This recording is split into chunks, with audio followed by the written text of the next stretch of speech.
Hi guys, this is Sonam. Welcome back to my channel Enchanted Scholars Hub. This is our second session in the series of daily current affairs. So let's start. First question is, what is Vishesh? Options are an app, a robo, a book, or web series. Answer is a book. विशेष code to win एक क्या है, एक book है जिसे निरुपमा यादव ने लिखा है, जो खुद एक स्पोर्ट्स वीमेन टर्न ऑथर हैं। ये बुक इन्होंने इंडिया के यंगेस्ट बास्केटबॉल प्लेयर जो कि विश्वेश्वरी भृगुवंशी की लाइफ पर बेस्ड इंस्पिरेशनल स्टोरी है, जो बताती है कि इंडिया जैसी क्रिकेट डोमिनेटिंग कंट्री में बास्केटबॉल प्लेयर्स की हार्ड वर्किंग जर्नी को कि किस तरह से भृगुवंशी जो यूपी से बिलोंग करते हैं हमारे कंट्री में, उन्होंने क्रिकेट की जगह बास्केटबॉल को अपना करियर बनाया और सारे हर्डल्स को क्रॉस करके एज अ कैप्टन आगे बढ़े।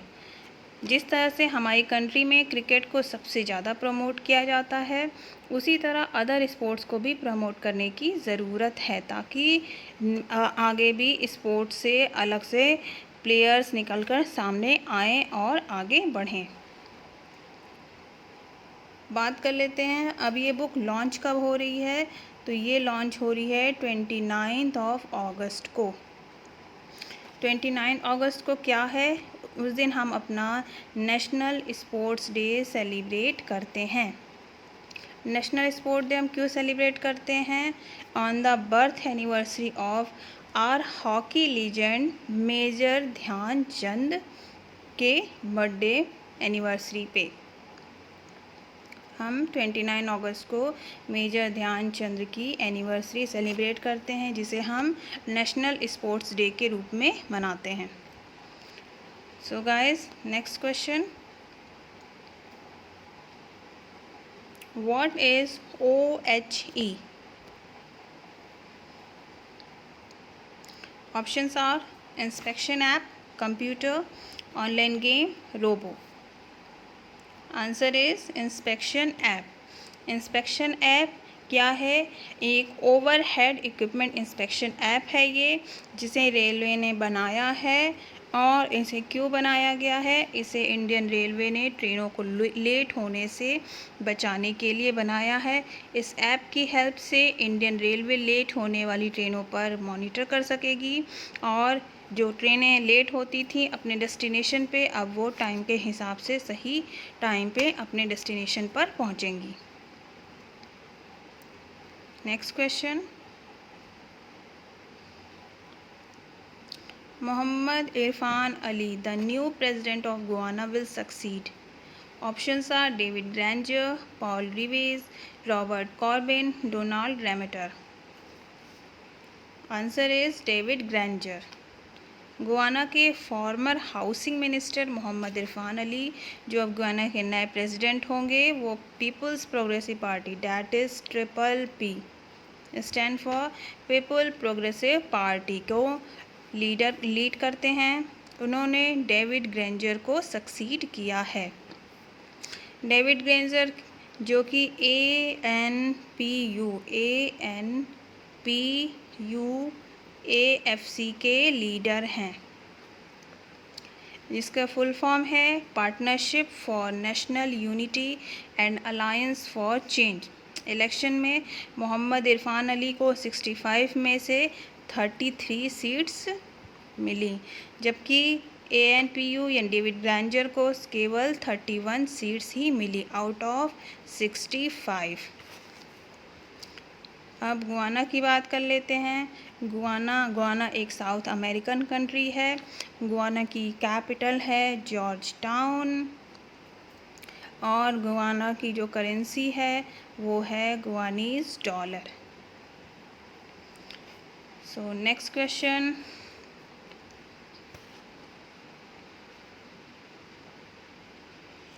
India's first snow leopard conservation center is set to develop in the state. Options are Haryana, Uttarakhand, Assam, Punjab. Answer is Uttarakhand. Uttarakhand के सीएम त्रिवेंद्र सिंह रावत जी ने 1 अगस्त को वन मंत्री डॉक्टर हरीक सिंह रावत और वन विभाग के अधिकारियों के साथ बैठक की, जिसमें उत्तरकाशी वन विभाग क्षेत्र में स्नो लेपर्ड के कंजर्वेशन सेंटर बनाने का डिसीजन लिया गया। ये कंजर्वेशन सेंटर कहाँ बनेगा? ये बनेगा भैरव घाटी के लंका नामक जगह पर। सीएम रावत ने जो स्टेट में स्नो लेपर्ड्स हैं उनकी काउंटिंग के लिए बोला है, उनकी काउंटिंग का ऑर्डर दिया है। साथ ही सीएम ने कहा कि जो स्नो लेपर्ड्स हैं उनके कंजर्वेशन और उनके जो नंबर हैं जो कि बहुत डिक्रीज़ हो रहे हैं उनको हमें इंक्रीज़ करने के लिए बहुत सारी कोशिशें करनी पड़ेंगी। So next question,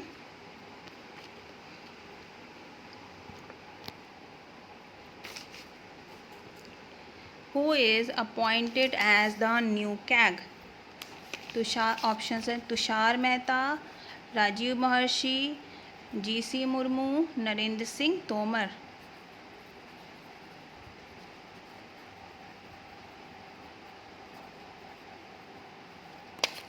right answer is GC Murmu.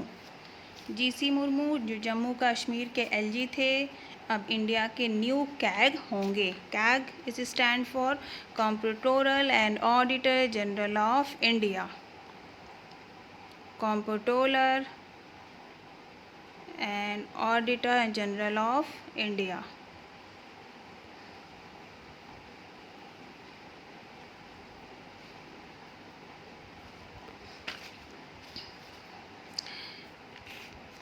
GC Murmu ji ने राजीव महर्षि को सक्सीड किया है। जीसी मुर्मू कौन है? जीसी मुर्मू अक्टूबर में जम्मू कश्मीर के एलजी की पोस्ट पे अपॉइंट हुए थे। वो गुजरात कैडर के फॉर्मर आईएएस ऑफिसर हैं।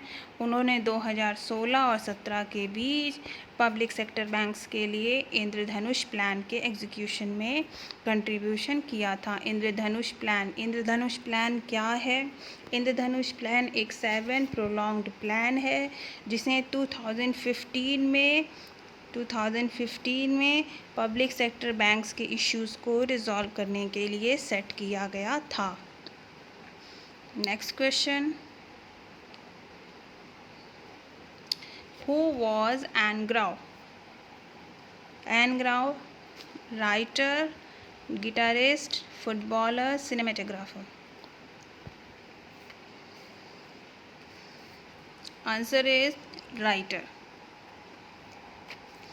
शर्ली एंड ग्राउ जो इनका पूरा नाम है, शर्ली एंड ग्राउ, ये एक पुलित्ज़र प्राइज़ विनर हैं। पुलित्ज़र प्राइज़ विनर हैं। इनकी 91 ईयर ओल्ड में डेथ हो गई है अभी, जो कि स्ट्रोक से हुई है। इनकी बुक्स में, नॉवेल्स में सीक्रेट, डार्क सीक्रेट्स और ब्यूटी का बहुत ही खूबसूरत प्रेजेंटेशन होता है। इनको ये पुलित्ज़र प्राइज़ 1965 में मिला था। किसके लिए मिला था? ये इन्हें इनकी 4th book the keepers of the house के लिए मिला था। बुक का नाम है the keepers of the house. Next question, National Handloom Day is observed on 7th August, 6th August, 3rd June, 4th August. Answer is 7th August. 7th अगस्त को national handloom day के रूप में सेलिब्रेट करते हैं। 7th अगस्त 1905 को हम स्वदेशी movement के रूप में लॉन्च किया गया था। क्यों लॉन्च किया गया था? क्योंकि बंगाल के पार्टीशन का अपोजिशन या फिर उसके अगेंस्ट में ही स्वदेशी मूवमेंट को लॉन्च किया गया था। कब किया गया था? 7 अगस्त 1905। इसीलिए हर साल 7 अगस्त को उस दिन के बाद से हम नेशनल हैंडलूम डे के रूप में सेलिब्रेट करते हैं अपने स्वदेशी मूवमेंट को कमेमोरेट करने के लिए। नेक्स्ट क्वेश्चन,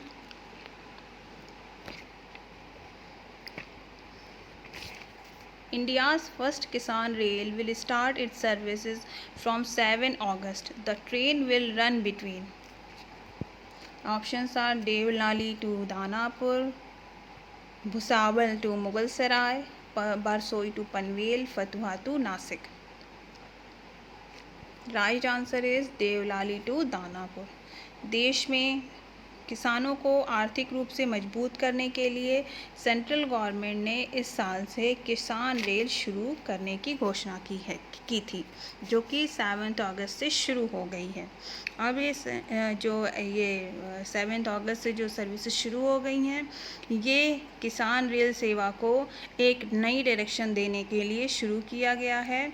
इसमें कई राज्यों के किसानों को सीधा फ़ायदा मिलेगा। ये महाराष्ट्र के देवलाली से बिहार के दानापुर तक के बीच में चलेगी। Next question, Hiroshima day is observed on. Hiroshima day is observed on options are 2 December, 5 June, 6 August, 12 February. Right answer is 6 August. 6 August 1945, 6 August 1945 को अमेरिका ने जापान की एक सिटी जिसका नाम हिरोशिमा है पर यूरेनियम बॉम्ब गिराया था, जिसे लिटिल बॉय के नाम से जाना जाता है। क्या नाम था उसका? उस बॉम्ब का लिटिल बॉय के नाम से उसको जानते हैं। तब से हर साल 6 अगस्त को हिरोशिमा डे के रूप में मनाते हैं। इस बॉम्ब ने लगभग 13 किलोमीटर में तबाही मचा दी थी। इसमें लगभग 1,40,000 लोग एक बार में ही मारे गए थे। इसके बाद भी बहुत ईयर्स के बाद भी इस बॉम्ब के रेडिएशन से लोग अफेक्ट होते रहे और मरते रहे।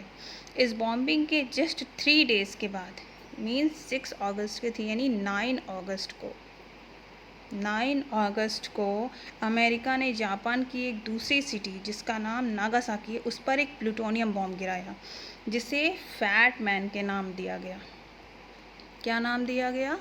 Fat man. इसे फैट मैन दिया गया। इसमें अप्रॉक्स 74,000 लोग मारे गए। इस बॉम्ब का साइड इफ़ेक्ट आज भी वहाँ पर देखा जा सकता है। वहाँ आज भी पैरालाइज्ड एंड फिज़िकली अफेक्टेड बच्चे पैदा हो रहे हैं और ज़्यादातर लोग आज भी उसके साइड इफ़ेक्ट की वजह से कैंसर और ल्यूकेमिया से मर रहे हैं। So guys, this question provide us so much information. Now move to second and the last question of the series. What is RAW? A book, an operation, a film, an interface. Right answer is a book. RAW journalist and author Satish Reddy की, जो आप यहाँ पर image में देख सकते हैं, इनकी न्यू बुक है जिसमें इंडिया की spy agencies research and analysis wing, raw, जो कि जिसका फुल फॉर्म है रिसर्च एनालिसिस विंग, जिसे शॉर्ट फॉर्म में हम क्या बोलते हैं? रॉ। इसमें इन स्पाइस की हीरोइक और रियल लाइफ स्टोरीज़ के बारे में बताया गया है। ये रियल लाइफ स्पाइस कैसे अपने ऑपरेशंस को एग्जीक्यूट करते हैं, साथ ही उनके फेलियर और उनके फेलियर के पीछे के रीज़न्स को भी बताया गया है। और ये भी बताया गया है कि वो अपनी इन्फॉर्मेशन को किस तरीके से कॉन्फिडेंशियल रखते हुए अपना काम एग्जीक्यूट करते हैं। बात कर लेते हैं रॉ के फाउंडेशन की। रॉ के जो फाउंडर थे उनका नाम था श्री रामेश्वर नाथ काऊ। श्री रामेश्वर नाथ काऊ, इन्होंने 1968 में रॉ को इस्टेब्लिश किया था। रॉ का हेडक्वार्टर कहाँ है? न्यू दिल्ली में है। और जो रॉ के चीफ हैं वो हैं सामंत Goyal. So guys, that's all for today. I hope you must have enjoyed this class. So guys, please let me know that in comment box. Please don't forget to like, subscribe and share this channel. See you all in next class. So till then, take care and bye bye.